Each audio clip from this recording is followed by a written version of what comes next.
Benua Amerika adalah daratan maha luas yang sebelum abad 16 masih terisolasi tanpa hubungan yang berarti dengan dunia Afro-Asia.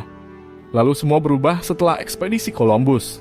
Sejak informasi tentang keberadaan daratan baru di seberang Samudra Atlantik, negara-negara Eropa saat itu berlomba-lomba mengirim ekspedisi untuk menguasai tanah jajahan baru, meruntuhkan tatanan politik masyarakat lokal di sana, memperbudak dan juga membunuh jutaan penduduk pribumi lokal benua Amerika.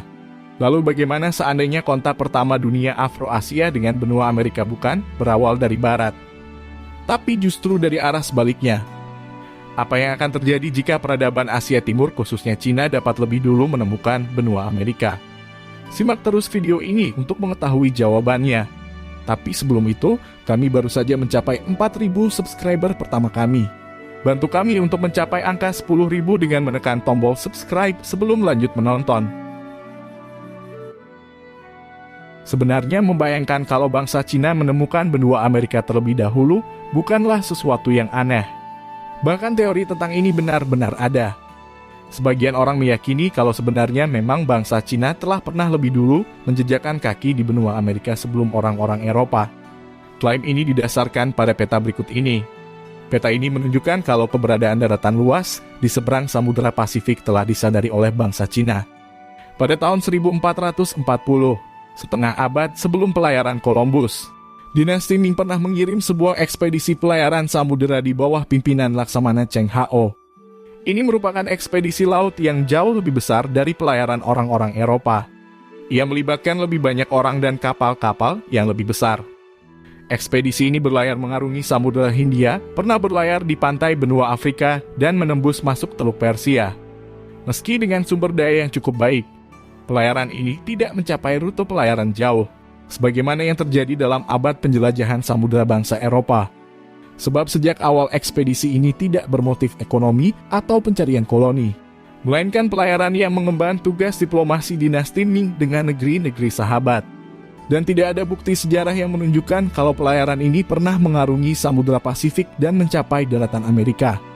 Selain itu, peta ini sendiri dinilai dibuat jauh setelah penemuan benua Amerika oleh Columbus, bukan peta yang diproduksi sebelum abad 15.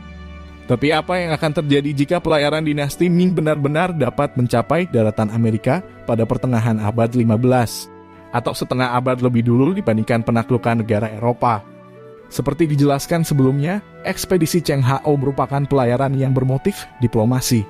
Seandainya pun ia mencapai daratan Amerika, bangsa Cina mungkin akan menerapkan perlakuan yang berbeda seperti yang dilakukan oleh negara-negara Eropa. Hal ini mungkin hanya akan membuka hubungan kontak sosial ekonomi yang baru antara benua Amerika dengan dunia Afro-Asia. Dinasti Ming mungkin saja akan membangun diplomasi dengan Imperium Aztec, bukan merebutnya sebagai koloni. Secara umum, sebelum abad-abad kolonialisme, imperium besar yang ada di dunia seperti Romawi Persia, Ottoman, dan lain-lain hanya melakukan ekspansi wilayah dengan memakan kawasan-kawasan yang berbatasan langsung dengan mereka, melebarkan wilayah koloni-koloni yang sangat jauh di seberang lautan dan samudera, seperti yang dilakukan oleh Spanyol, Portugis, Belanda, Prancis, dan Inggris adalah sesuatu yang tidak terbayangkan. Meski begitu, kontak awal dengan peradaban Cina mungkin saja akan tetap menimbulkan konsekuensi buruk bagi penduduk lokal benua Amerika.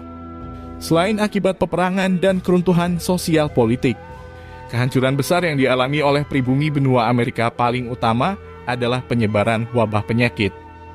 Kedatangan bangsa Eropa membawa wabah-wabah penyakit baru yang belum dikenal oleh sistem imun orang-orang Amerika. Sebab sebelumnya tidak ada kontak peradaban yang intens antara benua Amerika dengan dunia Asia. Jika bangsa Cina lebih dulu datang dalam jumlah besar ke benua Amerika, penyebaran wabah-wabah yang berdampak sangat mematikan juga bisa terjadi. Datangan bangsa Cina juga akan menyebabkan penyebaran kebudayaan Cina ke seluruh daratan benua Amerika. Jadi kita mungkin akan membayangkan perpaduan antara budaya Indian dengan budaya Cina. Berbeda dengan keadaan sekarang di mana benua Amerika sangat dominan dengan pengaruh imperialisme Portugis, Spanyol, dan Inggris. Jika bangsa Cina lebih dulu menancapkan pengaruh di benua Amerika, mungkin sejarah tidak akan lagi menyisakan peluang untuk pelayaran negara-negara kecil di Eropa seperti Spanyol dan Portugis.